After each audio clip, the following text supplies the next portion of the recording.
কিছু মানুষকে দেখেছি হঠাৎ কারোর সাথে দেখা হলেই এই মোটা হয়ে গেছিস কেন, চুল পড়ে গেছে কেন, রোগা হয়ে গেছিস কেন, বিয়ে করছিস না কেন, করেছিস তো সিঁদুর কেন পরিসনি, পড়েছিস তো বাচ্চা নিসনি কেন, শ্বশুরবাড়ির নিন্দা কেন করিস না, এসব ছাড়া কোনো কথা শুরু করতে পারে না।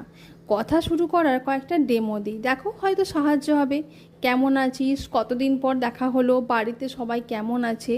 যদি জ্ঞান দিতে ইচ্ছে করে তাহলে এরকম বলো, নিজের পছন্দের কাজ দিনে অন্তত 1 ঘন্টা কর, বাবা মা বাড়ির লোক বন্ধুদের সময় দে, নিজের দিকেও তাকা ইত্যাদি।